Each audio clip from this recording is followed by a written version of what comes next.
Given p is equal to 1 minus a and t is equal to 1 plus a times 1 plus a squared times 1 plus a to the power of 4, and this goes on until 1 plus a to the power of 512, we need to determine the value of p times t in terms of a. Okay, them already saying in terms of a just means that when you finally multiply the equation of p with the equation of t, you're going to just get your answer and it's going to be in terms of a. This equation, or these equations that they gave us, the first one is just 1 minus a, but then the second one is what we need to really look into and figure out. So let's actually just try to understand this equation quickly. You see that we have 1 plus a, and then 1 plus a squared, and then 1 plus a to the power of 4, and then 1 plus a to the power of 512. The only thing that is changing is that exponent on the a. So let's just see what they did. Here the exponent on a is a 1.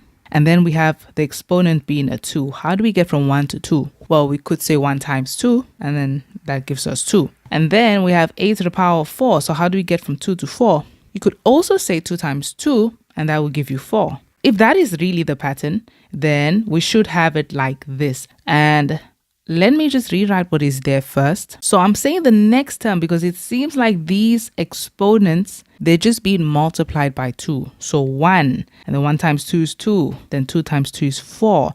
Then 4 times 2 is 8. So the next term should be 1 plus a to the power of 8. And then 1 plus a to the power of 16. And this should keep going all the way to 1 plus a to the power of 512. Great. Now we know what our pattern looks like. We even know how to draw it out completely. Well, what they want us to do is take p and multiply it by t, and we need to express that expression in terms of a. So let's go ahead and multiply p times t. So we're saying p multiplied by t equals, p is this. P is 1 minus a, and then we're going to multiply that by that. Okay, let's go ahead and multiply. Let's see what happens when we multiply it first. Do you see that these two brackets that we're multiplying, right? They are going to form difference of two squares, or they're really just the expansion of difference of two squares. So if you multiply them, they would become 1 minus a squared. And that is going to get multiplied to everything else that is still left. And now you see another 1 minus 1 plus a squared, which is going to be difference of two squares with that one again. So when we multiply there again, we get this situation. Now I'm not going to simplify all the way because you can already see what's going on at this point. When you multiply these two together, you're going to get 1 minus a to the power of 4. Which is going to multiply with that one to give you 1 minus a to the power of 8, which is going to multiply with that one to give you 1 minus a to the power of 16. So as you can see, the way the pattern keeps going, you keep having these two being the same, and so they form difference of two squares, and then they become the next one. So to figure out what was before the 512, you could say 512 divided by 2. I know now the previous one before this must have been 1 plus a to the power of 256. And so, again, in a nutshell, what's going to happen is you'll multiply this one with this one.